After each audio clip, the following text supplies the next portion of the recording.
ada perbedaan jadinya karena kalau dulu kita berhadapan dengan notaris itu kayaknya sakral banget kita kalau mau mau tanda tangan kredit. Tanggung jawabnya itu kayak ada ikatan gitu loh. Tapi sekarang karena tidak perlu, tidak terlihat dan tidak harus berhadapan, itu agak sedikit jadi maaf semau gue kadang-kadang. Bayar nggak ya? Nggak terasa kok tanda tangannya. Tapi kalau di hadapan notaris itu kerasa banget tuh. Ya, selama saya dulu di bank itu begitu saya tanda tangan, nasabahnya tanda tangan, notaris tanda tangan, terus saya tanda tangan. Maaf, bahasa saya dulu mimpi buruk saya bertambah satu lagi. Kenapa? Karena saya harus jagain ini orang supaya jangan nunggak. Itu dulu gitu terasa banget loh. Tapi sekarang saya nggak tahu. Begitu teknologi ini canggih, pimpinan-pimpinan bank itu apakah merasakan hal feeling seperti saya dulu gitu ya? Jadi seperti, waduh, ini harus dijagain. Karena saya selalu apa istilahnya menjelaskan teman-teman marketing saya itu kalau begitu mau tanda tangan, yakin, yakin. Kalau yakin, saya tanda tangan nih. Yakin Pak? Oke, kalau begitu bareng-bareng kita ya. Maintain ya, sanggup maintain, sanggup. Oke, tanda tangan. Itu dulu ya. Tapi sekarang nggak kelihatan, nggak ketemu. Bisa kebayang nggak? Nah, ada biometrik itu teman-teman kalau handphonenya sudah nggak perlu lagi PIN ya. Cukup langsung set, langsung buka semua. Ya, itu fasilitas semua. Big tech dan super apa itu? Apps ya, seperti aplikasi itu ya. Platform digital, ekosistem luas, Gojek, Tokopedia, Shopee yang mengintegrasi pembayaran dan jasa keuangan langsung ke pengguna. Nah, saat ini kita sudah merasakan semua itu ya. Kita nggak perlu harus transfer, cukup kita taruh dana di situ, nanti dia akan ditarik langsung, misalnya untuk iCloud ya, kita taruh setiap bulan akan ditarik 60.000, ada yang suka game, ditarik 75.000 ya, Mas, gamers kita. Jadi dia tidak perlu harus ke bank berangkat gitu atau transfer dari ATM, dia cukup taruh di Shopee Pay saja. Nanti otomatis setiap tanggal berapa untuk gamenya akan update, dia tarik sendiri. Ya, kalau nggak ada duitnya, gamenya berhenti ya, nggak jalan kan? Nah, itu ya. Jadi sudah seperti itu. Ada pertanyaan? Belum ada? Aduh, berarti jelas semua ya?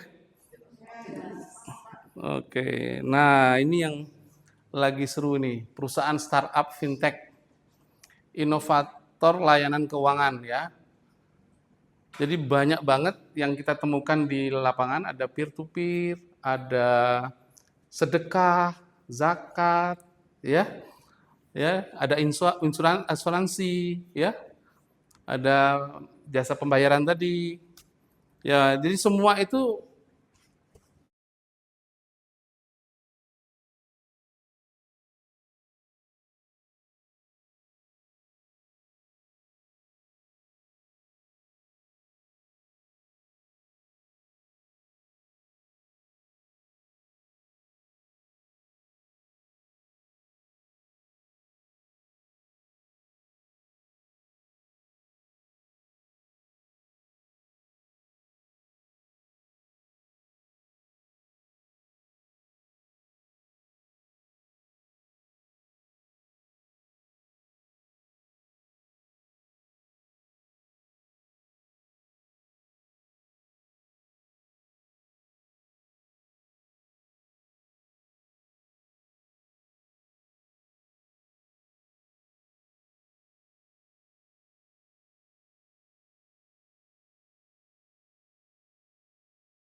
konvensional sama orang yang non bankable itu bisa tetap menerima teknologi ini. Nah, ini kita yang jadi konsumen retail dan UMKM pengguna. Ya, bisa dilihat teman-teman, generasi muda, pekerja informal, masyarakat daerah yang membutuhkan fleksibilitas.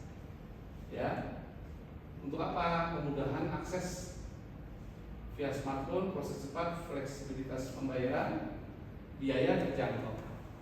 Pakai kiri kena biaya berapa?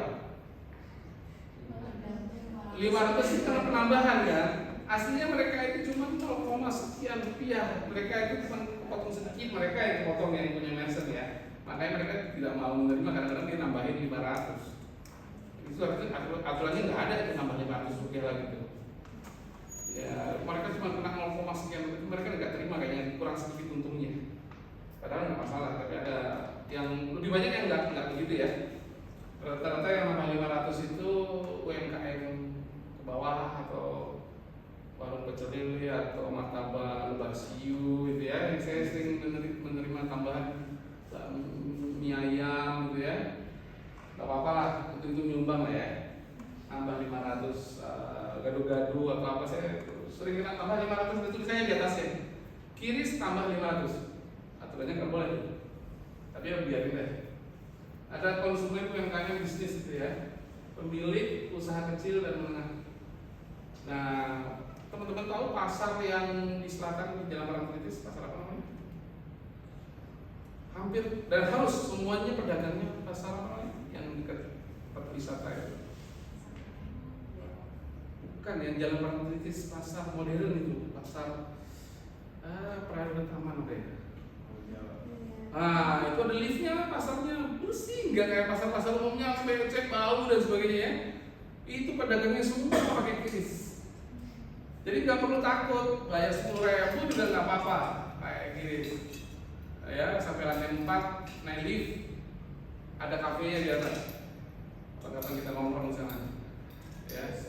Ya, bersih tempatnya, ada kafe di atas itu, view-nya juga bagus. Ya, bisa kita sekalian praktik di situ ya. Agendakan ya. Nah, itu contoh pasar loh ya. Pasar di mana orang-orang yang tadinya mbok-mbok dianggapnya ketinggalan zaman, ketinggalan informasi, mereka ternyata lama-lama terbiasa dengan teknologi. Gitu ya. Ada pertanyaan? Tapi yang jelas sebagai konsumen kita tetap harus hati-hati, itu yang saya garis bawahi, karena teknologi ini sangat riskan di rentas. Ya.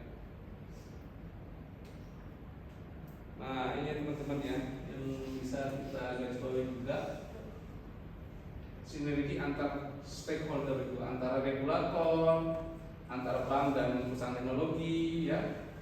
Ada perusahaan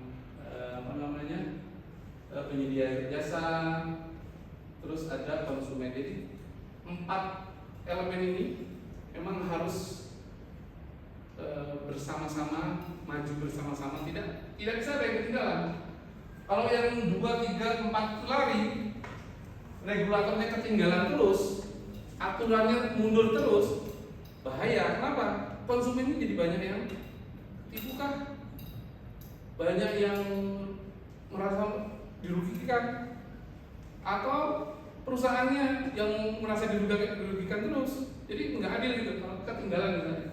Jadi harus bersama-sama mereka itu, ya. Nggak bisa lari sendiri, teknologinya maju sendirian, ininya ketinggalan, nggak bisa, ya. Sebetulnya itu juga termasuk perusahaan fintechnya, ya. Dia harus mengikuti, aturannya seperti ini, kita ikut aturan. Nggak bisa dia buat aturan sendiri, ya. Konsumen juga tidak bisa. Konsumen juga kadang-kadang kita bukan yang ngebelain diri kita sendiri, tapi ada yang nakal juga konsumen itu. Ya, zaman dulu ojol awal-awal, tahu nggak? Ada banyak katanya akun-akun tuyul, ojeknya cuma 1, tapi ada ojek yang jalan sendiri, handphonenya dia ada 3, ada 4. Pernah dengar nggak? Belum pernah, ada yang belum pernah dengar ya? Itu nakal, ya, pengguna-penggunanya itu pengguna palsu tuh, ya kan? supaya dapat poin. Poin dapat, tutup poin dapat bonus. Tutup poin dapat bonus, padahal itu teman-temannya sendiri kadang-kadang atau dia sendiri kadang-kadang jadi akunnya ada banyak gitu. Akun palsu ya. Itu tuh semakin canggih tapi ojek juga semakin canggih juga. Oh, ini orang-orang mulai berniat jahat, mereka pintar juga dibatasi gitu. Oke, ada pertanyaan? Kepada ini teman-teman gambaran yang sudah menggunakan layanan fintech yang sampai saat ini ya belum saya tahu. Nah, itu beberapa yang kita bisa simpulkan. Ada yang menggunakan e-wallet ya, kayak bayar-bayar itu ya, ada Dana, ada ShopeePay, ada GoPay, ada apa lagi yang biasa teman-teman pakai? OVO, ya ada OVO ya, banyak lah ya, tergantung handphone dan apa namanya, cardnya ya. Ada peer-to-peer lending.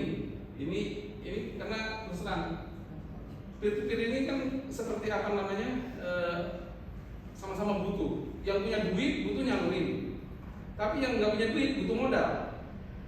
Nah, itu ketemulah mereka dengan model model saat ini. Syaratnya lebih mudah daripada perbankan konvensional ya, walaupun tetap kita garis bawahi harus ada Bank Indonesia punya standar ya, seperti OJK checking dan sebagainya ya, harusnya ditempuh. Walaupun beberapa iklan yang suka bilang mau macet mana aja kami akan kasih gitu. Itu ada pertanyaan saya, orang lagi kayak checking jelek kok bisa dikasih ya, malah kita nanti besok kita dikejar-kejar tuh. Nah, terus ada untuk investasi juga ya. Sekarang main saham, main forex, main kripto, semua ada di genggaman kita ya. Sudah biasa, jadi kita bisa. Yang tadi ada asuransi, ada digital banking, ada kalian yang suka iklan di TV-nya Trans 7. Bang apa namanya? Bang Mega atau Bang satunya? Ya, satu owner tuh. Bang apa namanya? Itu. Saya lupa itu. Itu kan tidak wujud.